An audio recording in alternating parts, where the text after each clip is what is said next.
नमस्कार साथियों, मेरा नाम है आर के सिंह। संस्कृति आईएएस के सरकारी योजना एवं कार्यक्रम सीरीज में आप सभी का स्वागत है। इस सीरीज के अंतर्गत आज के एपिसोड में हम जिस योजना के बारे में बात करने वाले हैं वो योजना है नक्शा योजना, और इसी योजना से जुड़े हुए जो विभिन्न पहलू हैं उन पर हम बात करेंगे। देखेंगे कि आखिर ये योजना क्यों चर्चा में है, इस योजना के स्टार्ट करने के पीछे आखिर उद्देश्य क्या है, इसकी विशेषताएं क्या है, इसका रेगुलेशन कौन करेगा, इसके लिए जो वित्त पोषण है वो किसके द्वारा किया जा रहा है, और इस योजना के सामने कौन सी महत्वपूर्ण चुनौतियां हैं और उसके समाधान के लिए कौन से प्रयास किए जा सकते हैं। इन सभी बिंदुओं पर एक एक करके हम चर्चा करेंगे। चलिए देखते हैं कि आखिर जो नक्शा योजना है ये क्यों चर्चा में है। तो यहाँ पर एक न्यूज़ आर्टिकल है जो इसके बारे में बता रहा है कि नक्शा scheme mooted in union budget which will updated urban land records. ये कहा जा रहा है कि जो केंद्रीय ग्रामीण विकास मंत्री शिवराज सिंह चौहान हैं, उन्होंने ही नक्शा जो शहरी भूस्थानीय ज्ञान आधारित जो भूमि सर्वेक्षण है इस पहल की शुरुआत की है। और जब से ये बजट में चर्चा में आई है तब से एक बार फिर से ये जो नक्शा योजना है ये चर्चा का विषय बनी हुई है। तो देखेंगे कि आखिर जो ये योजना है इसमें क्या बातें शामिल की गई हैं और इनसे जुड़ी हुई कौन सी महत्वपूर्ण जो उपलब्धियां हैं और इसके आने वाले समय में कौन से लाभ हो सकते हैं, और इस योजना को अप्लाई करने के पीछे, इसके व्यवहारिक या ज़मीनी स्तर पर लागू करने के पीछे कौन सी महत्वपूर्ण चुनौतियां हैं और उसके समाधान क्या हो सकते हैं। तो इस तरह से नक्शा योजना की हम चर्चा करने वाले हैं और इससे जुड़ी भी जो भी महत्वपूर्ण बातें हैं उन पर भी हम बात करेंगे। तो देखिए, नक्शा जो है ये एक शहर सर्वेक्षण पहल है। ये जो सिटीज़ होते हैं, अर्बन जो रीजन होते हैं, उनके कह सकते हैं कि सर्वेक्षण से जुड़ी हुई एक पहल है।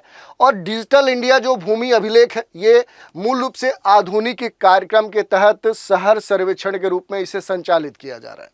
दूसरी बात करें कि इसके पीछे उद्देश्य आखिर क्या है, जैसा कि हमने बताया कि केंद्रीय जो ग्रामीण विकास मंत्री हैं शिवराज सिंह चौहान, उन्होंने ही इस पहल की शुरुआत की है।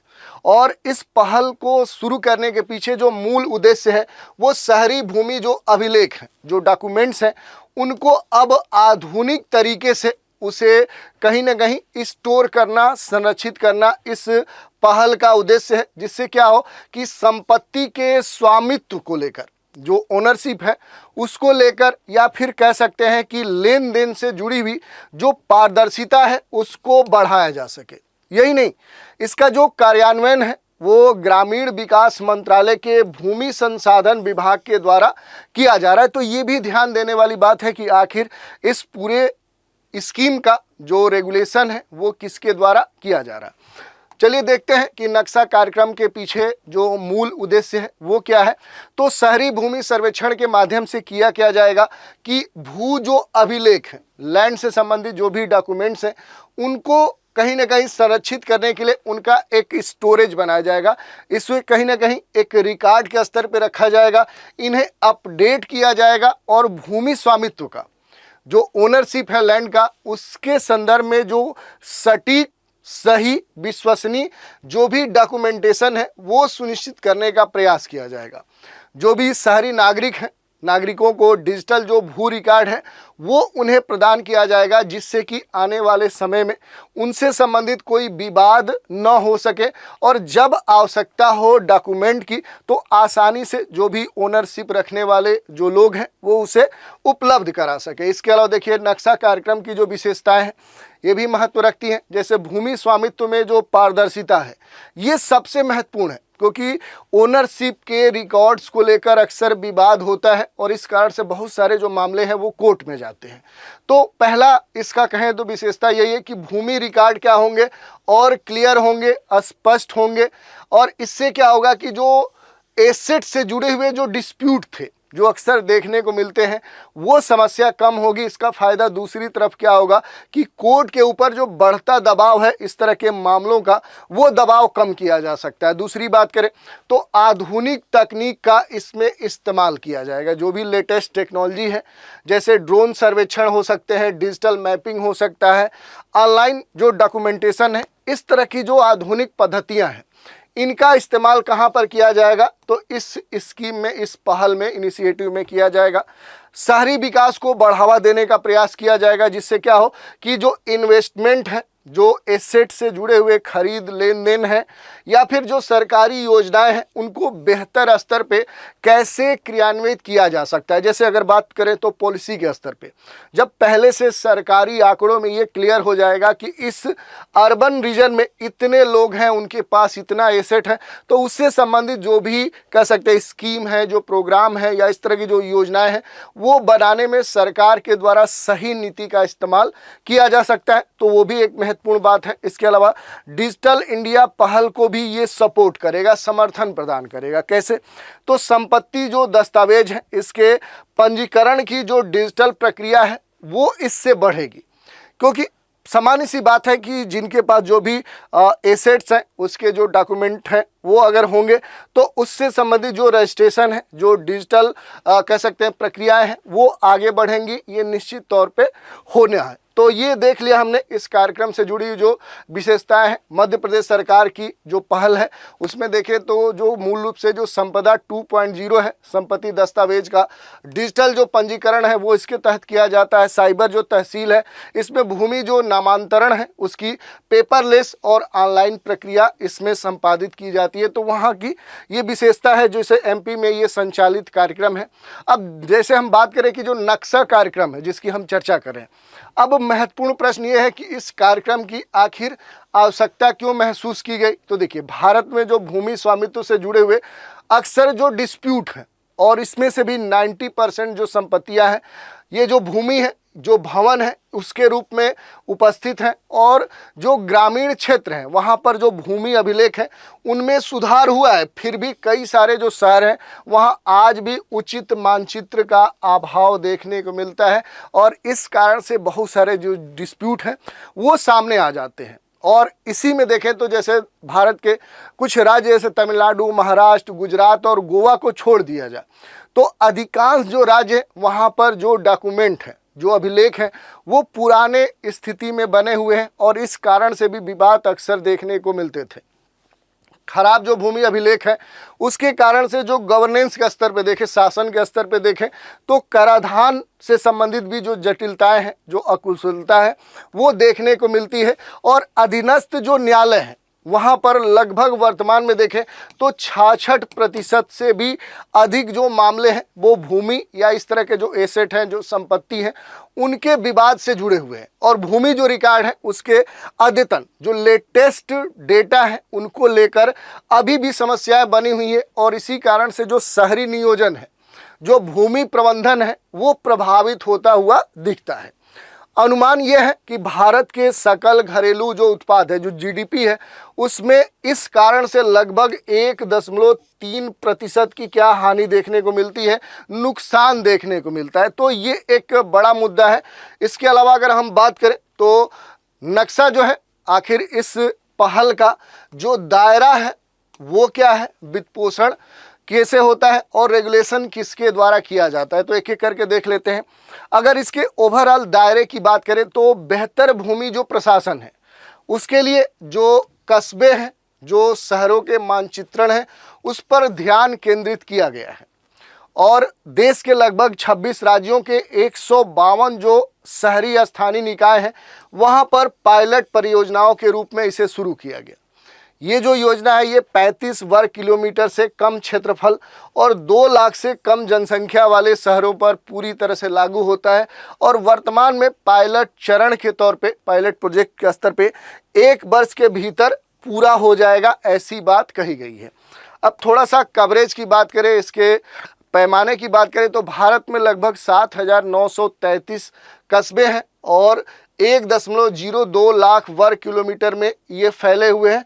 ये जो आंकड़ा है, ये पिछली जो जनगणना 2011 में हुई थी, उसी के आधार पर जारी किए गए हैं।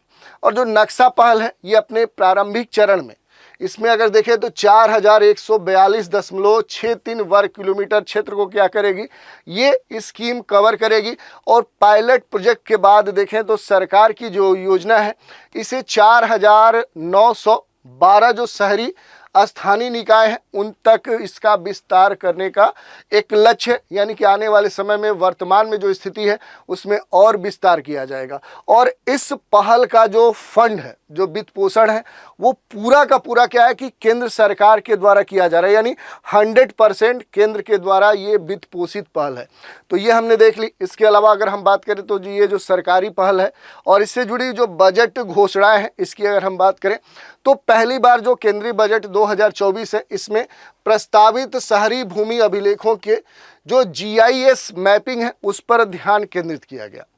बजट 2024 में इसे रेखांकित किया गया, इसके उद्देश्यों को बताया गया और ये कहा गया कि शहरी भूमि जो अभिलेख हैं उनका अब डिजिटलीकरण होगा। संपत्ति से संबंधित जो प्रशासन है, जो कर प्रबंधन है, उसके लिए IT आधारित जो प्रणाली है वो विकसित की जाएगी और शहरी स्थानीय जो निकाय हैं इनकी जो वित्तीय स्थिति है उसको और मजबूत बनाया जाएगा। इसके अलावा देखिए बजट 2025 में फिर से ये पुष्टि की गई और इसमें जोर भी दिया गया कि शासन और जो नगर पालिका है इनमें सेवाओं और योजनाओं में शहरी क्षेत्र में अब सुधार करने का प्रयास किया जाएगा।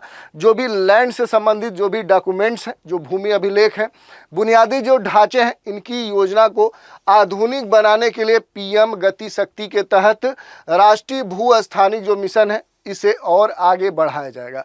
तो ये बातें कही गई है। कैसे सर्वेक्षण होगा इसकी अगर हम चर्चा करें तो सर्वेक्षण में ये कहा गया कि ड्रोन प्रौद्योगिकी का इस्तेमाल किया जाएगा। 2 प्रकार के जो कैमरे हैं इनका उपयोग करते हुए जो हवाई फोटोग्राफी है, जैसे इसमें ये कहा गया कि जो सरल कैमरे हैं, जो तिर्यक कोण वाले, जो लीदार सेंसर वाले जो 5 कैमरे हैं उनका इस्तेमाल किया जाएगा। 5 सेंटीमीटर रेजोल्यूशन वाले जो ड्रोन हैं उन पर स्थापित उपग्रह इमेजरी की तुलना में ये पहले की अपेक्षा और कैपेबल होंगे, ऐसी बात कही गई है। और दूसरे चरण में ये कहा गया कि 3 चरणीय जो सर्वेक्षण प्रक्रिया है उसको लागू किया जाएगा। ड्रोन सर्वेक्षण और डेटा संग्रह किया जाएगा, जिसमें सर्वेक्षण क्षेत्र का जो चयन है वो किया जाएगा और फिर उसे उड़ान योजना के तहत शामिल किया जाएगा।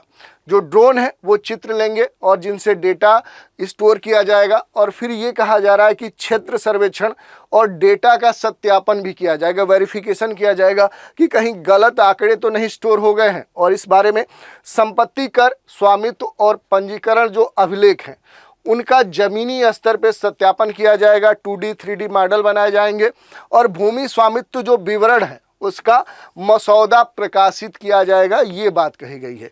और इसके बाद कहा गया कि सार्वजनिक इसकी समीक्षा होगी और इसे अंतिम रूप दिया जाएगा, यानी दावों और आपत्तियों की समीक्षा भी की जाएगी। जो भी शिकायत अगर आते हैं उनका निवारण किया जाएगा और अंतिम मानचित्र तब प्रकाशित किया जाएगा। अब ये सारी इसके बारे में हमने देख लिया। इस पर अगर हम देखें कि आखिर ये जो कार्यक्रम है इसके क्या एडवांटेज हैं, क्या लाभ हैं, तो देखिए संपत्ति स्वामित्व की जो सुरक्षा है वो सुनिश्चित की जाएगी, क्योंकि अगर हर व्यक्ति के पास उसकी अपनी संपत्ति का सही डॉक्यूमेंट होगा, सही दस्तावेज होगा, तो वो क्या हो सकता है कि कानूनी स्तर पे वो मजबूत होगा, वो प्रमाणित कर पाएगा कि उसकी जो ज़मीन है, उसका जो एसेट है, जो लैंड है, उसका वो खुद ओनर है और उसका सही जो दस्तावेज है वो उसके पास है। इस कारण से जो भूमि विवाद है, जो डिस्प्यूट है, वो कम होंगे, क्योंकि भूमि जो रिकॉर्ड होगा वो सही तरीके से स्टोर्ड होगा और इस कारण से जो अतिक्रमण होते हैं, जो कह सकते हैं कि संपत्ति से संबंधित जो विवाद देखने को मिलते हैं, उनके ऊपर नियंत्रण हो जाएगा। शासन प्रशासन में सुधार होगा, क्योंकि जो सरकारी योजनाएं हैं और जो सेवाएं हैं उनका बेहतर स्तर पर रेगुलेशन किया जा सकता है। इसमें देखें तो जो व्यापार है, जो निवेश है, उसको भी बढ़ावा मिलेगा, क्योंकि जो भूमि स्वामित्व है वो अगर स्पष्ट होगा तो अपने एसेट का, अपने भूमि का सही इस्तेमाल आदमी कर सकता है। जैसे अगर उसे ज़रूरत पड़ी पैसे की तो वो उस पर बैंक से लोन ले सकता है या उस अपनी ज़मीन का जो इस्तेमाल है किसी अपने व्यवसाय के लिए कर सकता है। यही नहीं, शहरी जो भूमि रिकॉर्ड है उसके चुनौतियां भी बहुत सारी हैं और उसके समाधान भी किए जा सकते हैं। तो इस तरह से हमने देख लिया कि आखिर जो नक्शा पहल है वो है क्या और क्यों चर्चा में है।